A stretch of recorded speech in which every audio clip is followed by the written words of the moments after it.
ilustrasi awalnya ini saya sampaikan di surat Al-Anfal ayat 39. A'udzubillahi minasyaitonir rajim. Bismillahirrahmanirrahim. Wa qatiluhum hatta la takuna fitnatun wa yakuna ad-dinu kulluhu lillah. Fa in intahu fa innallaha bima ya'malun basir. Dan perangilah mereka supaya jangan ada fitnah dan supaya agama itu semata-mata untuk Allah. Jika mereka berhenti dari kekafiran, maka sesungguhnya Allah Maha melihat apa yang mereka kerjakan. Ayat ini yang harus menginspirasi kita, ya, para guru sekalian, ya, bahwa kita berada di sini itu bukan semata-mata adalah mencari ma'isyah, ya. Karena lembaga ini juga didirikan dengan nama SMP IT dan SMA IT. Ada embel-embel belakangnya itu, ya. Karena selama kurang lebih 350 tahun kita ini dibuat, dicuci otak kita ini agar agama ini terpisah dengan urusan-urusan yang lain, sehingga seluruh tubuh kita, seluruh perasaan kita, dan seluruh pikiran kita ini hari ini sebagian besar umat Islam ini ada dikotomi bahwa ini urusan agama, ada ini urusan dunia. Seakan-akan kalau urusan dunia itu tidak boleh tercampur dengan urusan agama. Ini masalahnya. Dan ini adalah masalah besar. Sehingga tidak ada sama sekali kecemburuan di dalam hati kita, di dalam pikiran kita, ketika orang lain melakukan sesuatu yang seakan-akan tidak ada kaitannya dengan agama, kemudian dia melakukan keburukan-keburukan. Itu seakan-akan kita tidak ada rasa cemburu sama sekali. Dan ini yang tidak kita kehendaki, karena kita menghendaki sebagaimana yang Allah sampaikan itu adalah bahwa Islam itu adalah kafah. Yang diinstruksikan oleh Allah SWT, ya ayyuhalladzina amanu udkhulu fis-silmi kafah. Masuklah dalam Islam itu secara totalitas. Jadi tidak ada di dunia ini yang satu urusan yang tidak ada kaitannya dengan agama, tidak ada. Satu kisah dulu, ya, di belahan sana ada guru sejarah yang menerangkan tentang teori Darwin, ya. Jadi guru sejarah menerangkan teori Darwin kan tidak salah. Tapi begitu ditanya oleh siswanya, waktu itu kelas 2 SMA, gurunya ditanya, kenapa ini bertolak belakang dengan Al-Quran? Di Al-Quran manusia itu kan berasal dari manusia, ya, yaitu Nabi Adam, dan diciptakan langsung oleh Allah SWT. Tapi kenapa di sejarah ini kok manusia berasal dari kera? Apa jawaban gurunya? Kira-kira kalau sampai terjadi di SMP atau SMA Al-Basirah nanti, Urban ini, kira-kira kalau guru sejarahnya ditanya seperti apa, Bu, jawabannya?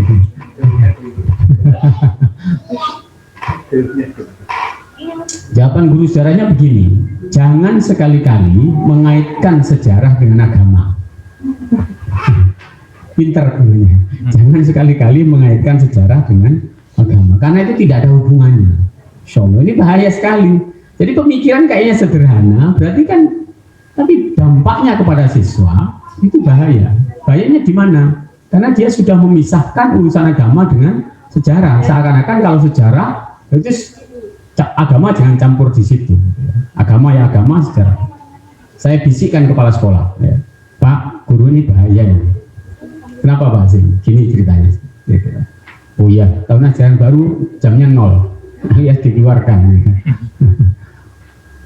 0 jamnya karena saya bisik gitu, karena ini menyebarkan virus, ya, virus. Al-Quran itu sudah lengkap, sempurna dan paripurna. Itu ayat ini mengatakan demikian, ya, supaya kita cemburu. Berarti di sini ada semangat untuk memperjuangkan Islam, ya. Dan minimalnya adalah di kita ini adalah untuk memperjuangkan Islam. Ilustrasi yang kedua adalah wa'tasimu bihablillahi jami'a wa la tafarraqu. Ini sangat hafal ya, semuanya sudah hafal ini. Dan berpeganglah kamu semuanya kepada tali Allah dan janganlah kamu bercerai-berai. Saudara sekalian, kita ini kalau merujuk dalilnya Bang Haji Rumai Rama gitu ya, lain lubuk, lain belalang, lain kepala, lain pula hatinya. Kita ini memang semuanya berbeda, tapi diikat dengan satu ikatan. Apa ikatannya? Tali Allah. Akidah kita sama. Ketika ini diikat, maka ya bersama-sama. Kalau kita sendiri sebaik apapun itu tidak mungkin menyelesaikan suatu permasalahan. Kalau saya punya ilustrasi begini, cuma ini karena nggak ada papannya ya, saya ngajar itu banyak ilustrasinya, Ustaz. Kalau saya menggenggam beberapa kerikil yang besarnya tidak sama, saya genggam, ya. Kemudian saya lemparkan kepada tembok sana. Jadi ilustrasi otak kanan penjaringan dimainkan aja ya. Saya lemparkan ke sana dengan lemparan yang sama tentunya karena satu genggam. Cuma besarnya tidak sama. Kalau di sana ada keranjang, ya, ada keranjang katakanlah apa baskom atau apa. Mungkinkah satu genggaman ini masuk semua? Kira-kira? Mungkin enggak? Kenapa? Kira-kira kenapa Pak Hoirul? Kok nggak masuk semua? Saya ulangi ya ilustrasinya.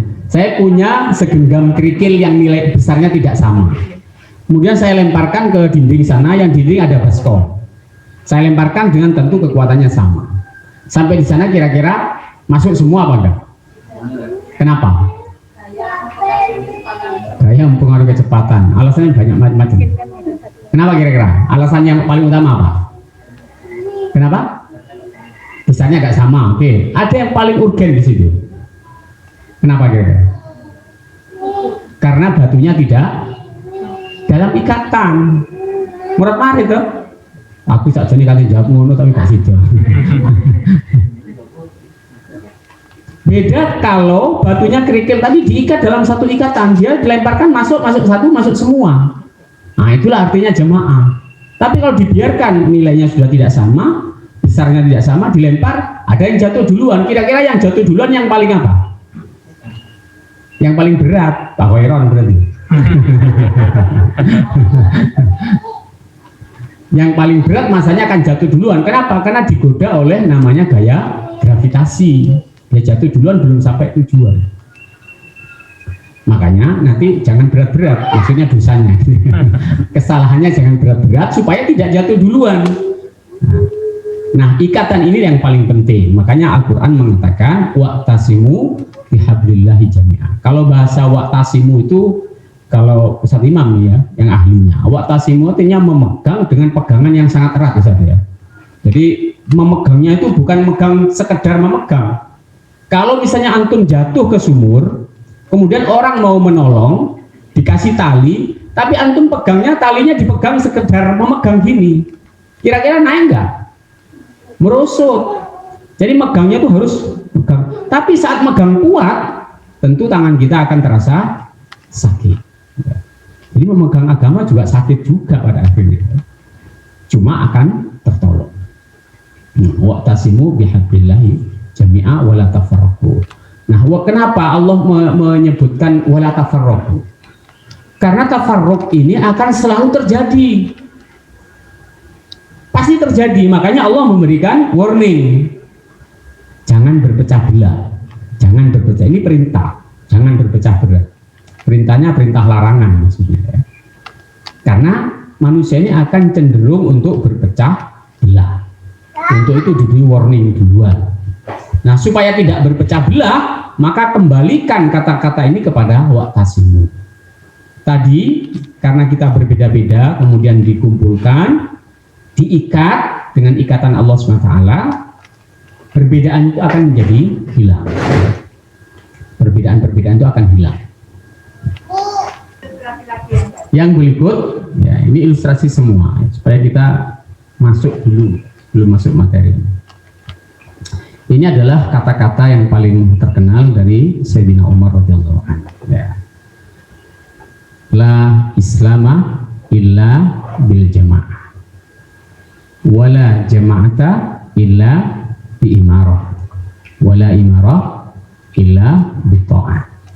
Ini yang paling terkenal yang saya garis bawah itu. Umar radhiyallahu anhu berkata itu, sungguhnya tidak ada Islam kecuali dengan berjamaah bersama-sama, ya. Dan tidak ada jemaah kecuali dengan adanya kepemimpinan, dan tidak ada gunanya kepemimpinan kecuali dengan ketaatan. Barang siapa yang dihormati kaumnya karena ilmu, hal demikian membawa kebaikan untuk kehidupan dirinya dan masyarakatnya. Dan barang siapa yang dihormati oleh kaumnya bukan karena ilmu, maka ia akan hancur. Begitu juga dengan kaumnya. Sahabat yang dirahmati Allah, kita semua pada dasarnya adalah al-qiyadah, semuanya tanpa kecuali. Dan pada saat bersamaan pula kita adalah jundiyah. Jadi tidak ada orang yang berpredikat sebagai pemimpin murni, tidak ada. Kita ini adalah pemimpin sekaligus pasukan. Nah, saat kapan kita menjadi pemimpin dan saat kapan kita menjadi yang dipimpin, dan apa yang harus dilakukan oleh kita saat jadi pemimpin dan saat menjadi yang dipimpin. Oke, berikutnya ini ya. Ini insya Allah materinya, amanah serta tanggung jawab pemimpin dan yang dipimpin. Ya. Kita ini, ya, Bapak Ibu sekalian, kita ini semua adalah pemimpin sekaligus yang dipimpin. Ya. Saya di sini adalah pemimpinnya, katakanlah gitu, karena ketua yayasan. Saya mimpin Ustadz Imam ketua bidang, tapi saya ini sesungguhnya muridnya, gitu ya. Gak enak. Ya. Antum semua di sini adalah jundia, tapi di saat yang lain adalah qiyadah. Di mana? Di kelas. Ya. Itu qiyadah di kelas, pemimpin. Nah, saat kita menjadi pemimpin dan saat kita menjadi yang dipimpin itu harus bagaimana? Nah, yang harus ada pada kita ini, Bapak Ibu sekalian, ya, hal-hal yang membantu terlaksana tugas pemimpin. Ini berat ya, berat sekali ya. Yang pertama adalah ikhlas karena Allah semata, selalu bertindak benar dan jujur kepadanya. Landasan kita ngajar, landasan kita beryayasan, landasan kita berlembaga, semuanya ini. Jadi landasannya jelas, yaitu agama. Harus ikhlas karena Allah. Kalau penjenengan semua yang ada di sini semata-mata mencari ma'isyah, ya dapatnya ma'isyah saja, kehidupan saja. Sama dengan yang disampaikan oleh Rasulullah ketika orang sahabat-sahabat hijrah ke Madinah itu kan macam-macam. Ono sing golek istri, ada yang golek dunyo. Di Madinah dapat dunyo, di sana juga dapat istri. Ya. Tapi kalau niatnya memang karena Allah, maka Allah akan berikan segalanya. Yang kedua adalah peka terhadap pengawasan dan penjagaan dari Allah SWT. Ya. Peka terhadap pengawasan dan penjagaan dari Allah SWT. Seorang pemimpin, kita semua ini, kalau tidak peka terhadap pengawasan Allah, maka kita akan geladra. Nangani siswa, karena tidak peka terhadap pengawasan Allah, seakan-akan di kelas itu kita betul-betul penguasa. Kalau merasa penguasa, maka dia akan seenaknya di kelas itu. Beda kalau di kelas dikasih CCTV, ya kan? CCTV dengan pengawasan Allah di hati kita beda. Kalau CCTV itu nampak terus, tapi pengawasan Allah tidak terlihat, makanya kita kadang seenaknya. Ada seorang pegawai kecil, tukang sapu, waktu itu di kapal. Ya. Terus kaptennya ini marah-marah karena yang disapu itu kurang bersih. Marah besar. Terus tukang sapu dimarahi. Nyeletuk, kaptennya ini mengatakan, saya di sini yang paling kuasa. Katanya kaptennya, kan pantas saja karena dia kapten. Ya. Saya yang paling kuasa. Tukang sapunya itu kemudian dangak sedikit gitu, terus bertanya, Pak, kalau Bapak paling berkuasa di sini, kuasanya Allah di mana? Kuasanya Allah. Yang cerita ini kaptennya. Kalau begitu Allah kuasa di mana? Ini kadang-kadang kan kita guru ini mentang-mentang nyeneni murid saenake dhewe. Mun sewu kepala sekolah nyeneni guru saenake dhewe. Nanti kalau guru-guru diseneni kepala sekolah bilang gitu aja ya. Saya yang berkuasa di sini. Jadi Bapak Ibu sekalian, tertanam dalam hati kita, dimanapun kita berada, itu merasa diawasi oleh Allah SWT. Sehingga kita memperlakukan siswa itu saat penjenengan semua jadi pemimpin, tidak semena-mena. Siswa itu harus kita perlakukan, mindset kita adalah dia adalah belum tahu. Nah, suatu saat dia akan melampaui kita. Contoh yang nyata adalah kita ini sekarang yang ada ini, dibanding dengan guru SD, siapa lebih pintar hari ini? Kan kita semua ini. Tapi kan tidak boleh mentang-mentang terhadap guru-guru SD itu. Tetap harus kita hormati. Dulu kita jadi murid, sekarang bisa jadi kita yang jadi gurunya SD itu. Saya workshop dengan Pak Handoyo namanya di Batu, di hotel itu. Yang instrukturnya, yang isi materi itu doktor, dosen UB. Ternyata dulu alumni Semanggi. Jadi Pak Han itu sembunyi, malu ini pasti bikin murid kubian. Ternyata muridnya luar biasa. Pak Han yang sembunyi itu, guru yang sembunyi didatangi, dipegang tangannya dan dicium tangannya. Ini luar biasa kan? Ya, penjenengan semua kalau punya murid sudah jadi dokter seperti itu, gimana rasanya hatinya? Ya tetap sombong kayak guru, ini biar muridku. Padahal dia sudah jadi dokter. Sombongnya guru itu di situ, Bapak. Biar diungkit-ungkit, biar muridku. Saya nggak sadar. Kadang kita ngomong nggak sadar. Murid itu selamanya akan menjadi murid. Ya.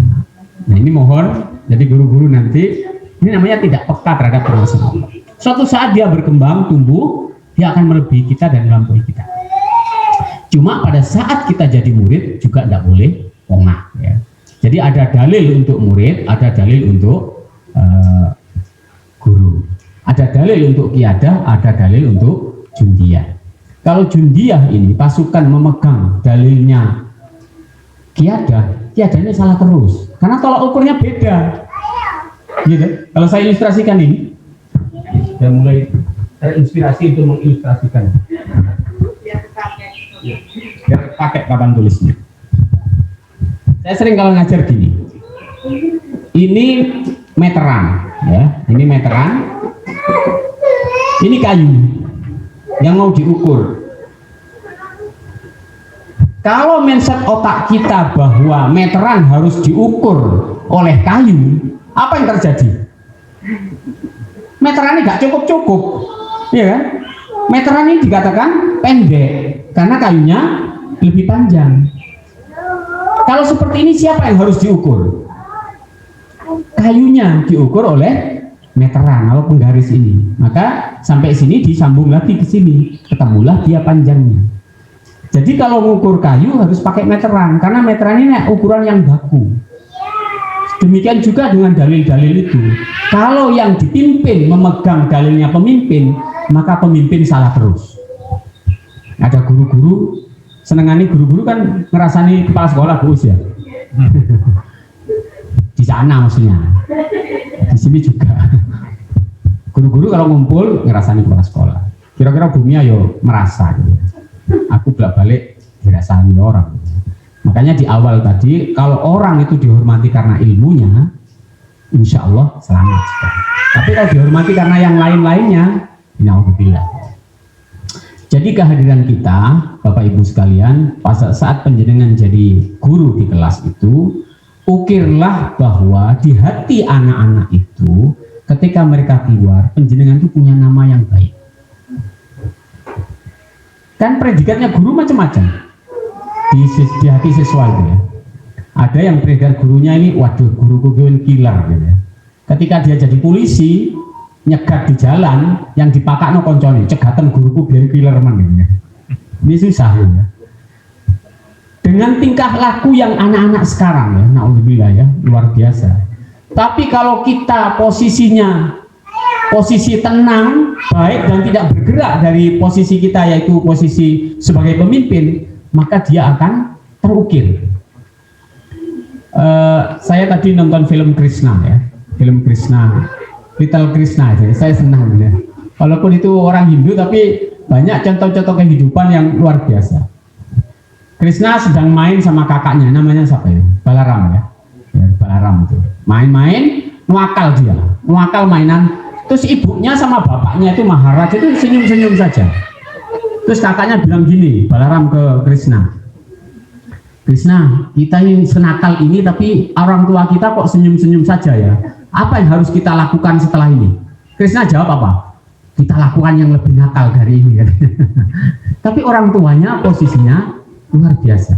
Tapi jangan coba-coba kalau kita ya, coba murid nakal. Apa yang penjenengan lakukan di kelas? Ya. Kira-kira apa? Tak idoni raimu. Karena itu kita.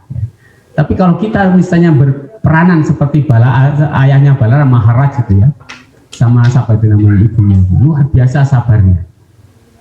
Yang ada dipuji terus anak-anak itu. Nah, kira-kira penjenengan juga nagih, Pak Hasim ketua yayasan ya kita ini jangan dimarahi. Kalau saya sama Ustadz Imam kayaknya sama, gak teguan ini. Modelnya kayaknya sama.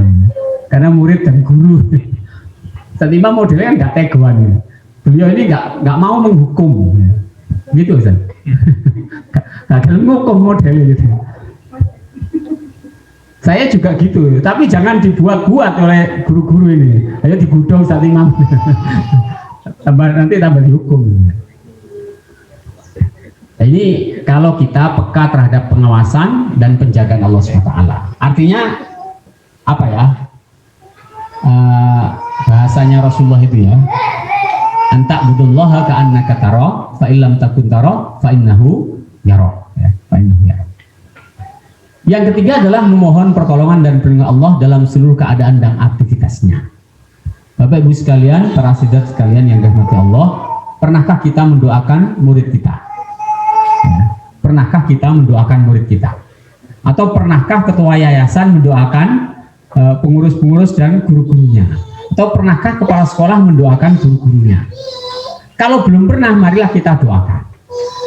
Kita sebagai guru, marilah doakan anak-anak. Guru tuh apa ya, kalau ngumpul pamek, kalau di sekolah ngumpul guru-guru mesti ngerasani murid-murid yang nakal gitu ya. Tapi kan tidak pernah mendoakan. Bagaimana murid ini mau baik kalau gurunya tidak pernah mendoakan? Kemudian kita muncul dari mulut ini adalah celaan, dan celaan. Ya mencela dan mencela ya gampang aja memang.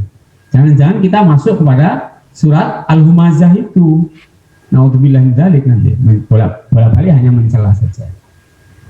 Kalau kita posisinya guru ini ya, dengan siswa, karena bidangnya beda-beda kita ini, saya ya, sekuat tenaga saya, sekuat pikiran saya, itu mencoba untuk tidak mengatakan anak ini bodoh di bidang fisika. Ya, mudah-mudahan tidak ya. Kalau itu pernah terjadi berarti saya alpa waktu itu. Goblok urusan fisika kok gak iso-iso. Itu enggak. Karena dia bakatnya di bidang yang lain. Jadi guru-guru ini jangan pernah mengatakan satu bidang anak itu bodoh. Karena dia bakatnya di bidang yang lain. Seperti saya kenal ini Pak Max ya, saudara saya ini di Semanggi sana. Beliau ini bakatnya adalah di bidang musik. Tapi suruh ngitung fisika gak iso-iso. Saya disuruh main gitar, ya diajari 7 hari 7 malam tetap gak bisa gitu ya. Kalau stemnya berubah tangan kiri, kanan gak iso metik. Kalau saat metik ini gak iso gerak gitu ya. Itu saya, gak iso. Suruh main gitar gak bisa. Karena memang bukan bakatnya di situ. Jadi dengan anak-anak kita, Bapak Ibu sekalian, marilah kita mencoba bermunajat kepada Allah SWT di tengah keheningan malam, ya. Bayangkan anak-anak kita itu memohon kepada Allah SWT agar dia diberi kemampuan. Kalau ini terjadi, maka insya Allah itulah nilai plus dari SMPIT Al-Basirah dan SMAIT Robbani. Maka kami mengajak pada guru-gurunya ini, marilah guru-guru ini yang punya hati gitu ya. Punya hati. Jangan punya mindset menghukum dan menghukum. Anak-anak itu bekerja, belajar dan seterusnya itu dengan hatinya, jangan dengan nafsunya. Yang keempat, memiliki rasa tanggung jawab yang besar. Ini pasti. Termasuk saya baca syarat hadir ke sini tadi harus bawa program setahun. Tuh setahun harus dibawa semua gitu. Tanggung jawabnya jelas ya. Tanggung jawab ini bukan hanya di dunia tapi di akhirat juga. Memberikan perhatian yang cukup kepada masalah tarbiyah dan penyiapan kader penerusnya ya. Adik-adik kelas dan seterusnya. Terjalinnya rasa kasih sayang dan ukhuwah yang tulus di kalangan anggota organisasi, khususnya anggota dan pimpinan. Kalau kita tarik ke dalam kelas ya, kita semua adalah guru, ini punya rasa kasih sayang dengan siswa-siswa itu, tapi jangan diterjemahkan yang lain ya. Kasih sayangnya seorang guru kepada murid-murid, kasih sayang kepala sekolah dengan guru-guru, kasih sayang ketua yayasan dengan semuanya. Pimpinan harus benar-benar merencanakan program yang tepat, menentukan tujuan, tahapan, cara sarana, persiapan dan sebagainya. Ini masuk kepada kompetensi guru ya. Bumia mungkin yang bisa menyampaikan nanti kompetensi 4 kompetensi guru itu ya. Oh bisa, udah pengawas. Oh alhamdulillah ya. Ini masuk di sini ya. Setiap anggota organisasi harus merasakan bagaimana beratnya amanah dan tanggung jawab pimpinan. Pimpinan harus memiliki cita-cita dan tekad berjuang. Nah, menurut Imam Hasan Al-Banna, beliau ini adalah seorang ulama dari Mesir. Ya. Imam Hasan Al-Banna yang mendirikan sebuah organisasi besar yang sampai hari ini masih diikuti hampir seluruh dunia ini ya, di negara-negara. Beliau menyampaikan ini, satu, kekuatan dakwah kita yang merupakan dakwah Allah, dakwah yang paling tinggi dan paling mulia. Ini kekuatan, jadi masing-masing guru, ya, masing-masing kita ini harus mempunyai sense of dakwah gitu ya. Punya keinginan untuk berdakwah. Siapa objek dakwah kita? Siswa-siswa kita itu. Siswa-siswa ini harus menjadi objek dakwah kita. Tentunya adalah yang kita bawa ini jelas dakwah Allah ya. Saya kemarin kedatangan tamu itu. Pertanyaannya lucu. Karena teman sangat akrab dengan saya. Dulu satu kamar di Ternate. Sim, saya kamu wis berubah. Berubah apa? Karena waktu itu dia datang saya sedang meruqyah ya. Kayak kamu saya kira Wahabiyah ini. Oh, apa indikasinya ini? Oh, ini ono-ono ini. Saya dibilang Wahabiyah ini. Gak kayak biyen gitu. Aneh. Ya, dakwah yang dibawa adalah dakwah Allah. Jadi kalau dakwah Allah maka landasannya adalah Al-Quran dan As-Sunnah. Yang kedua adalah tujuan yang murni yaitu ridho Allah, terbebas dari niat kotor dan mencari keuntungan pribadi. Ya. Beberapa waktu yang lalu saya sampaikan di beberapa guru bahwa kita di sini ini landasannya yang sangat jelas ini ya. Kita ini tidak ada yang mencari keuntungan pribadi. Bumia yang ditunjuk oleh yayasan sebagai kepala sekolah pun tidak ada niatan untuk prestis dia sendiri. Guru-guru juga diminta, diharapkan seperti itu. Saya secara pribadi juga gak ada keuntungan apa-apa, tapi ini adalah semata-mata perjuangan kita, sumbangsih kita kepada Islam, mendirikan lembaga ini supaya kita ini bersaing dengan orang-orang lain ya. Orang-orang yang di ayat Al-Anfal tadi. Karena perang kita hari ini bukan semata-mata adalah perang fisik ya. Kalau perang fisik itu mungkin hari ini kita kalah ya, karena persenjataannya kurang. Tapi yang ini adalah perang di semua lini. Terutama yang paling merusak sekarang adalah perang pemikiran atau yang disebut dengan wasful fikri ya. Perang pemikiran ini harus kita kedepankan.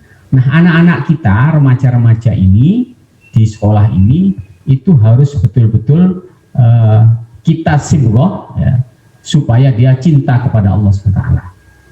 Cinta kepada Rasulullah SAW. Yang ketiga, ketergantungan kita hanya kepada pertolongan dan dukungan Allah SWT. Ini harus dimiliki oleh kita semua. Bapak Ibu sekalian, bagaimanapun saya ngomong, retorika yang begitu indah dan macam-macam, kalau pertolongan Allah tidak turun, tidak bisa.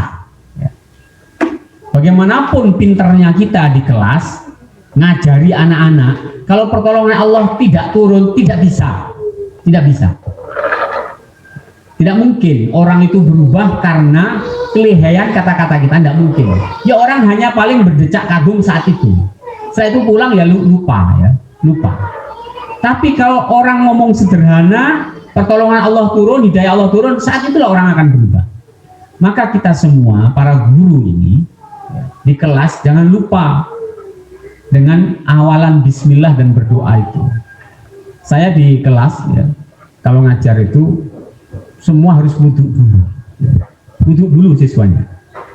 Kalau saya pas mood gitu ya, siapa yang belum wudhu, angkat tangan, keluar wudhu dulu.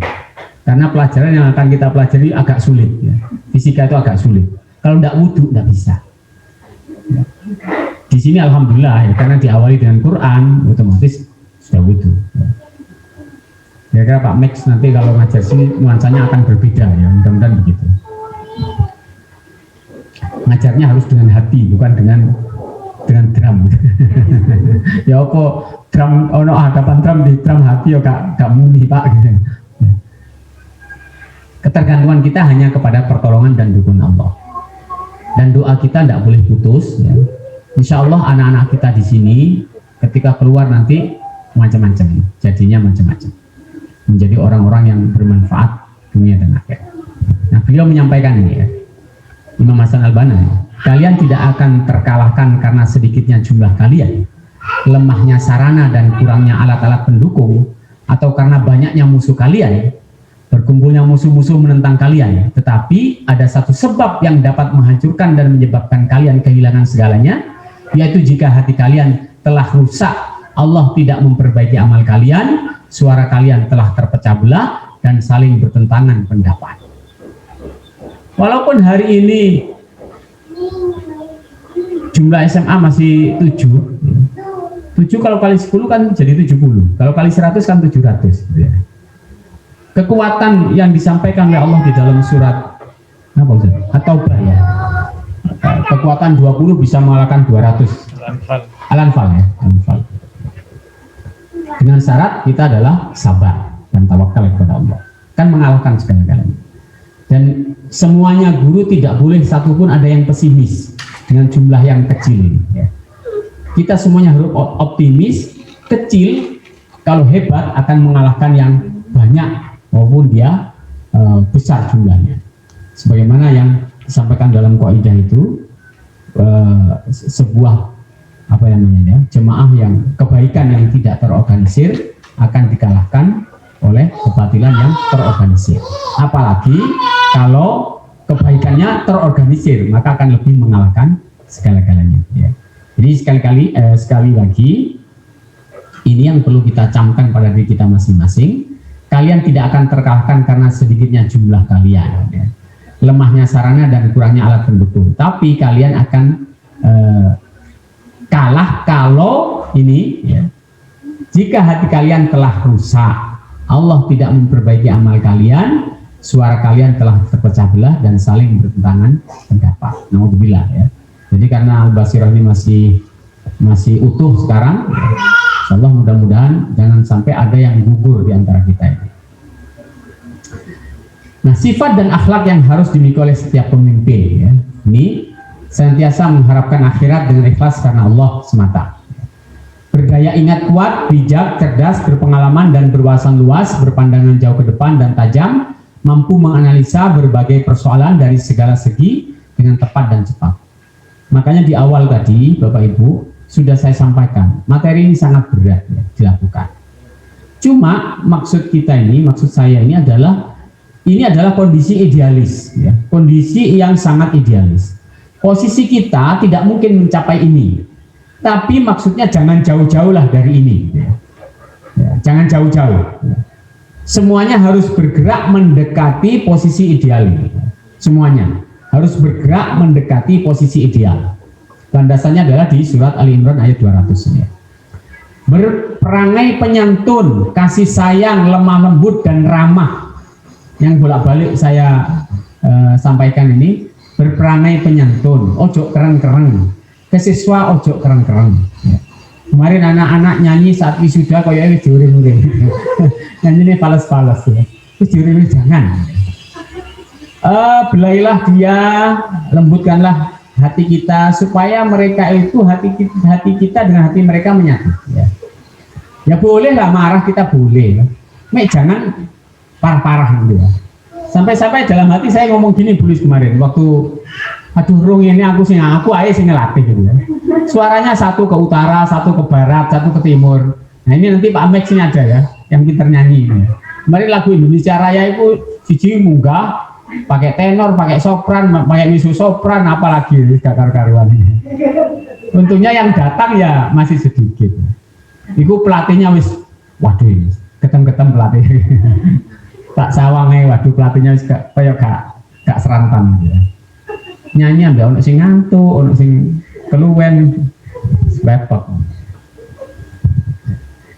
Ini Bapak Ibu ya, ini mestinya saya tadi garis bawahi kemudian saya tebalkan hurufnya. Berperangai penyantun, kasih sayang, lemah lembut dan ramah. Jadilah kita pemaaf ya. Hudil afwa wa'mur bil 'urfi wa'rid 'anil jahilin. Ya. Jadilah kamu pemaaf. Ya. Dan ini berat ini. Nah, apalagi model saya ini ya. Yang keempat bersahabat. Ini susah sekali. Bersahabat ini ahlinya Pak Ferry ya. Karena karakter manusia itu ada yang ekstrovert, ada yang introvert. Kalau yang introvert disuruh bersahabat susah ya. Yang introvert ini biasanya guru-guru eksak ya. Sopo sing guru eksak pertanyaan. Susah bergaul. Ya. Introvert itu susah bergaul. Tapi kalau hatinya bersahabat, dibina dengan tarbiyah ini, maka insya Allah ya. Makanya nanti ada apa ya? Ustadz Imam sudah memberi aturan ya, seluruh guru harus mengikuti prosesi tarbiyah ya, harus mengikuti pengajian-pengajian. Tujuannya bukan materinya sesungguhnya. Kayak gini kita kumpul ini tujuannya bukan materi ini kecil. Tapi saat kita kumpul ini hati kita akan menyatu. Itu yang paling penting ya. Dimaafkan itu lebih utama sebenarnya ya. Dimaafkan lebih utama. Kalaupun harus dihukum, hukumannya jangan berat-berat ya. Karena tidak menghukum itu tetap lebih baik daripada menghukum walaupun dia bersalah ya. Walaupun dia memaafkan dan dia akan terukir sampai dia nanti di akhir hayatnya pasti terukir. Saya dulu tidak salah saat kelas 5 SD saya masih ingat ya. Teman saya itu keterampilannya tidak selesai, tidak jadi. Seluruh kelas itu suruh sembujung dan gurunya tuh lewat di betis itu, bukan betis ya, yang tulang kering itu. Lewat pakai sepatu, anak kecil kelas 5 SD. Sampai hari ini saya ingat guru ini kejam sekali. Diliwati dibuat tertek gitu. Ini kulek patah yo tulang kering dilewati sepatu. Saya tidak salah waktu itu punya saya jadi karena ada teman yang nggak jadi. Jadi menghukumnya satu orang salah di kelas dihukum semuanya kan tidak benar ya, tidak boleh. Dan dulu di Al-Basirah sudah terjadi. Yang katanya punya ilmu magic gitu ya. Antum belum kesini. Tangannya dicelup nang gini apa? Banyu panas ya? Minyak panas. Iki kemendelan kaya ilmu sakti opo gitu. Katanya kalau nggak mencuri nggak akan apa-apa. Yo meloncok bingung tak punya. Opo ini? Dicelup-celup gini. Meloncok semua. Ilmu seperti itu sekarang sudah nggak ada. Sudah punah. Ya. Ini kan dulu Barongan banyak jinnya. Begitu kita kesini jinnya lari kabeh. Gak ada tempat singit ya. Kuburan sama orang didirikan rumah-rumah sekarang.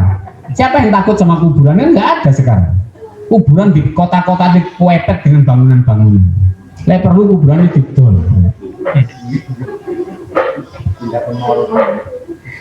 Ini bersahabat. Yang kelima berani dan sportif, tidak pengecut dan membabi buta. Ini yang paling sulit dimiliki oleh seorang guru. Untuk minta maaf, tidak sportif guru.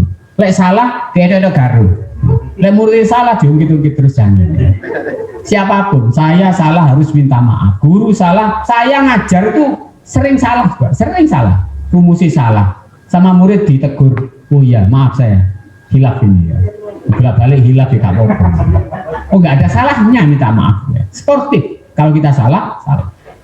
Saya pernah berdebat dengan guru matematika saat saya kelas 3 SMA waktu itu.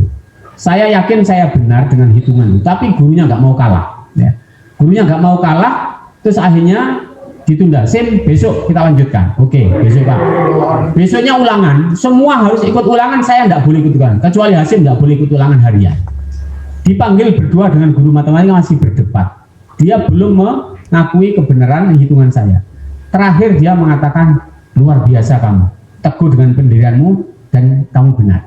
Saya salah. Ini saya salahnya di sini sedikit salahnya. Beda dengan guru fikih waktu itu.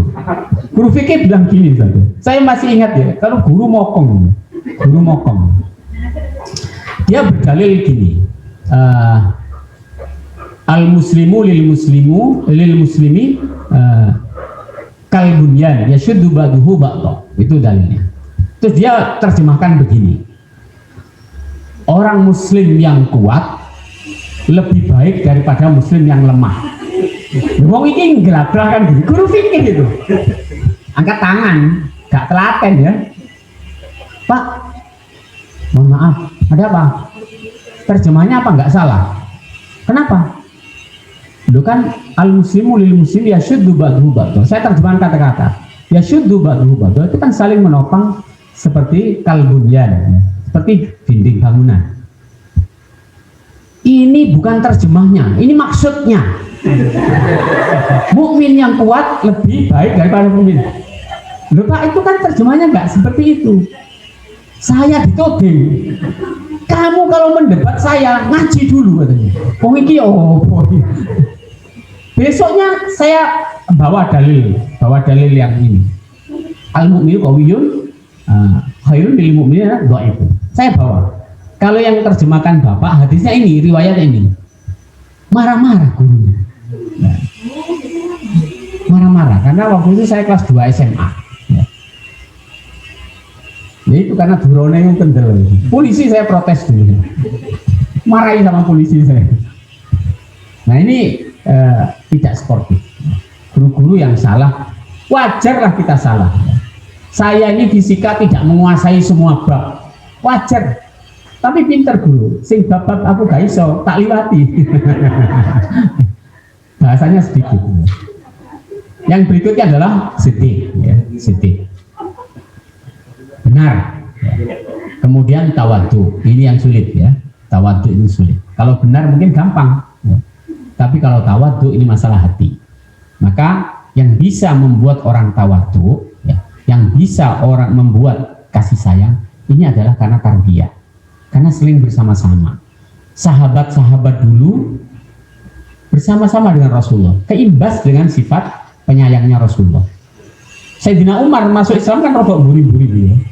Yo, dengan perangannya seperti itu, tapi karena sering berteman dengan Abu Bakar, maka dia juga menjadi lembut juga hatinya. Ya. Kalah juga dengan Abu Bakar. Kemudian ini memaafkan, menahan amarah dan berlaku ihsan, menepati janji dan sumpah setia, sabar. Ya. Ini sulit semua. Semuanya sulit Bapak Ibu.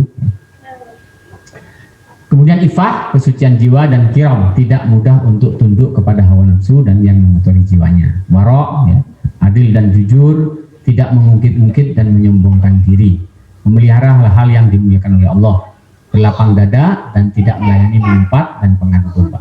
Berlapang dada atau salamatus sadr ini sulit sekali bagi seorang pemimpin ya.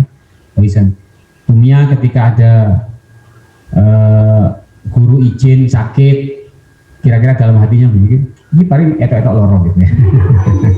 Namanya tidak salamatus sadr. Saya sebagai murabi kadang-kadang guru-guru bolak-balik izin, Pak Hasim saya masih di jalan, ini jalan di gitu. Kok pawon yang kamar. Tapi enggak ya. Di jalan ya, mudah-mudahan jalan. Ini bolak-balik di jalan ini gitu ya. Muridnya mau jalanan memang. Salamatus sadr ini sulit, berat ya, berat.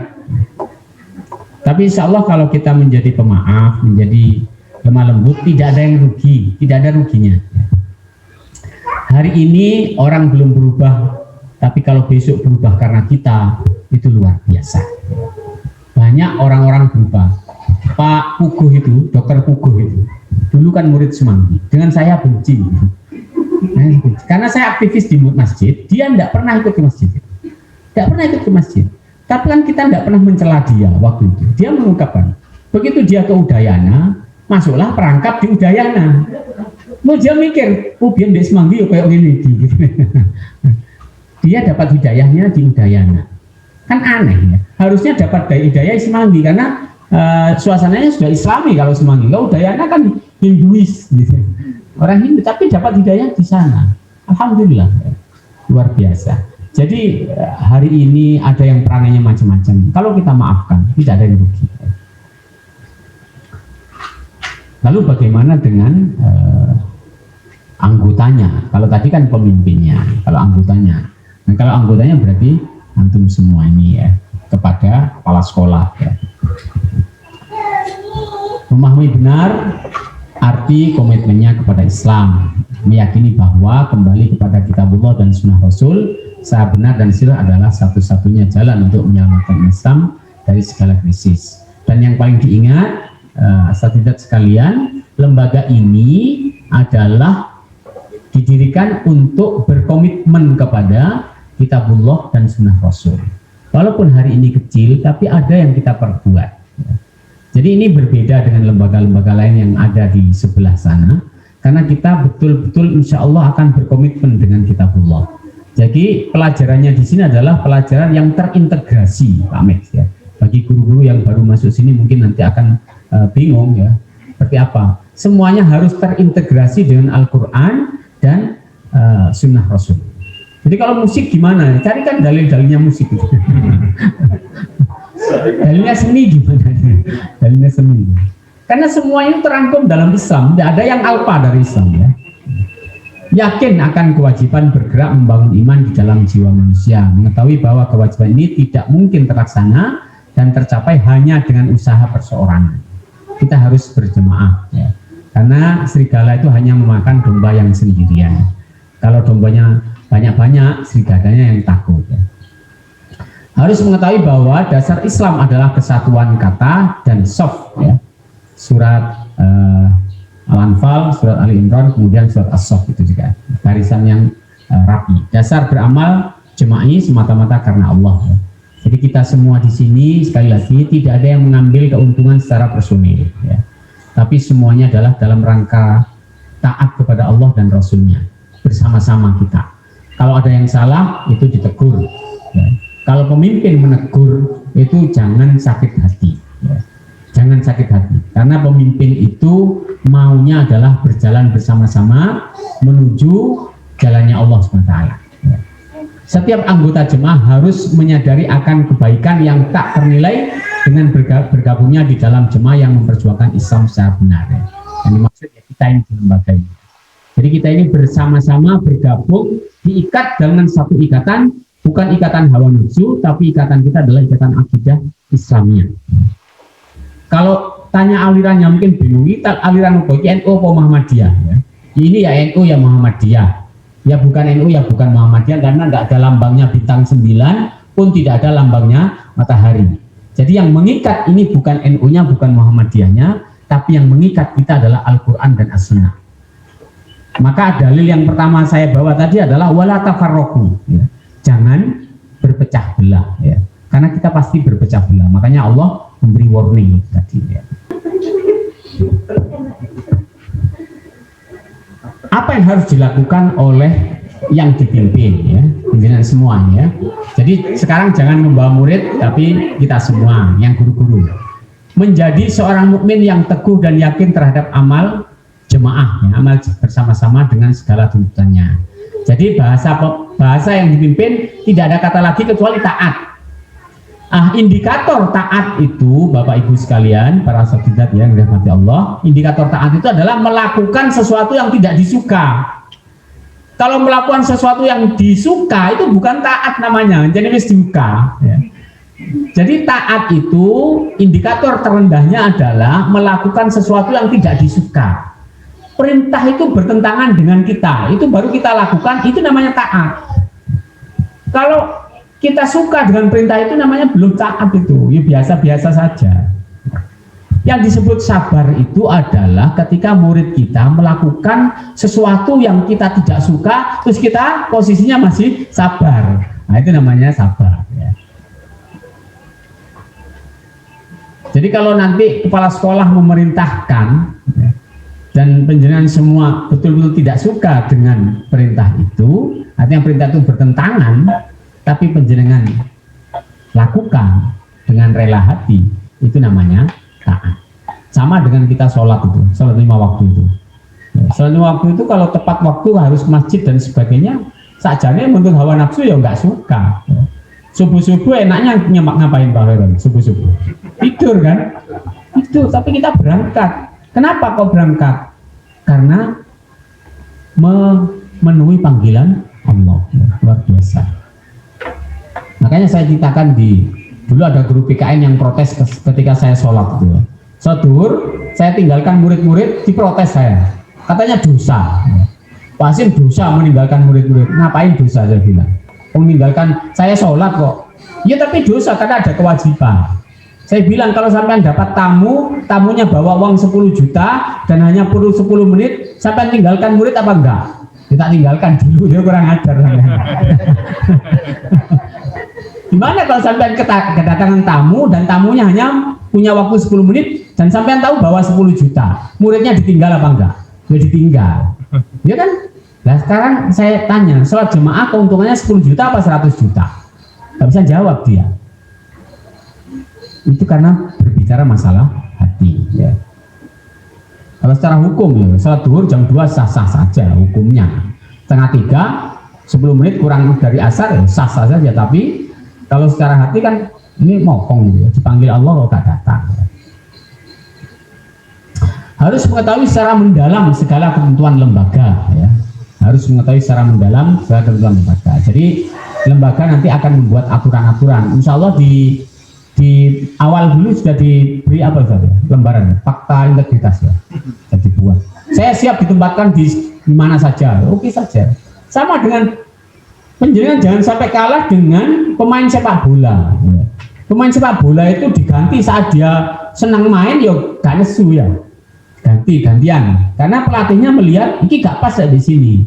Makanya kenapa harus ada fakta integritas kemarin? Ya. Fakta integritas itu kemarin dibuat adalah dalam rangka adalah menguji komitmen supaya mau ditempatkan di mana saja itu siap. Gitu ya. Nah, kalau tidak siap gimana? Itu tujuannya adalah untuk menguji. Nah, orang yang main bola itu tidak tertarbiyah, itu gak ngaji. Gitu. Ditempatkan di mana saja mau. Masa yang ngaji kalah dengan pemain sepak bola? Nanti pemimpin itu menempatkan itu pasti ada konsekuensinya pasti itu. Gak mungkin lah kita ini dibiarkan, gak ada yang dolim, gak mungkin. Karena kalau bagi kami, bagi saya, penjenengan yang guru-guru itu saya anggap anak. Berarti anak, bapak harus bertanggung jawab kepada anak. Demikian juga kepala sekolah menganggap ini adalah anak asuhnya gitu ya. Kalau dianggap anak itu alhamdulillah bersyukur. Yang paling susah kalau dianggap musuh kan repot. Kayak teko ditinggal ngalih ini bahaya gitu. Tapi tadi itu kalau bagi pemimpin tadi pemaaf ya. Terus dendaman. Ya. Kesalahannya anak diungkit-ungkit jangan. Ya. Harus melengkapi diri dengan berbagai bidang kemampuan dan kelalaian agar menjadi tenaga yang efektif, kuat dan baik ya. Menyerahkan hidupnya untuk berjuang karena Allah ya. Ini lahan perjuangan yang luar biasa di Al-Basirah ini ya. Lahan perjuangan luar biasa. Kenapa? Karena ini adalah dilandasi oleh keinginan kita menuju kepada Allah SWT. Beriltizam atau berniat kuat dengan pemahaman Islam yang benar dan menyeluruh yang menjadi landasan lembaga. Kalau begitu pertanyaannya orang kerja segini, pemahaman Islam yang benar, apa ada pemahaman Islam yang tidak benar? Ya pasti ada pemahaman Islam yang tidak benar. Ini contohnya nanti banyak ya. Nanti Ustaz Imam yang akan membina ini. Beriltizam dengan cara gerakan dan seluruh langkahnya sebagaimana yang telah ditentukan oleh lembaga ya. Menjadi pelindung terpercaya terhadap tujuan lembaga, harus menghiasi dirinya dengan seluruh akhlak Islam dan menjauhi segala budi pekerti buruk dan sifat-sifat yang dilarang di dalam Islam ya. Makanya di sini nggak boleh merokok ya, karena itu dilarang ya. Kalau kira-kira ada yang guru merokok, kalau nggak mau ya dikeluarkan ya. Dikeluarkan kalau guru merokok, camek kalau merokok di sini dikeluarkan ya. Nggak boleh merokok di sini. Kalau Pak Tukang ya nggak bisa kita ngelarang Pak Tukang. Nanti guru-guru iri Pak Tukang ya jadi tukang nggak wis. Pak Tuhan rokok dibiarkan ya jarno tukang. Karena itu bukan di bawah kita. Beliau menyampaikan, Imam Hasan Al-Banna menyampaikan, ya, wahai pemuda, fikrah ini akan menang jika kita memiliki iman yang kuat, tulus dan ikhlas kepadanya, punya semangat yang berkobar, kesiapan berkorban dan beramal untuk mewujudnya. 4 rukun ini yaitu iman, ikhlas, semangat dan amal merupakan ciri khas pemuda. Ya. Sungguhnya dasar iman adalah hati yang hidup, asas ikhlas ialah hati yang suci murni, landasan semangat yaitu perasaan yang kuat dan amal adalah tekad yang selalu segar. Ini beliau menyampaikan, memberikan semangat bagi kita.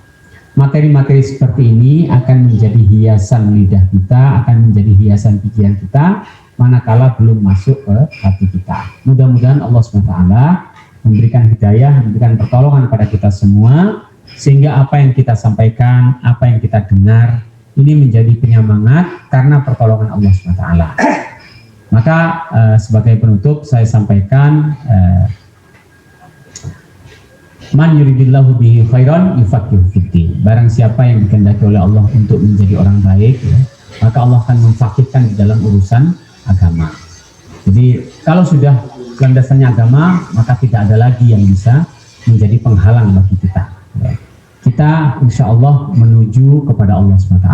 Lembaga ini didirikan mengajak antum semua, kita semua menuju surganya Allah SWT. Tentang hiruk pikuk, rintangan dan sebagainya itu adalah sebagai bunga-bunga penghias hidup kita. Satu saat kita bergesekan hati itu hal yang biasa, hal yang wajar. Tukaran itu hal yang wajar. Tapi masing-masing kita menjadilah orang-orang yang pemaaf, ya. Menjadi pemaaf, santun dan sebagainya. Mudah-mudahan ini mengimbas kepada siswa-siswa kita, ya. Di Al-Basiroh ini siswa-siswa kita harus menjadi orang-orang yang lemah lembut tadi, ya. Lemah lembut. Nah, direkturnya sudah Ustadz Imam. Insya Allah kami betul-betul percaya Ustadz Imam ini orangnya sulit marah, ya. Alhamdulillah, sulit marah. Mudah-mudahan demikian. Saya sampaikan, kurangnya mohon maaf. Assalamualaikum warahmatullahi wabarakatuh.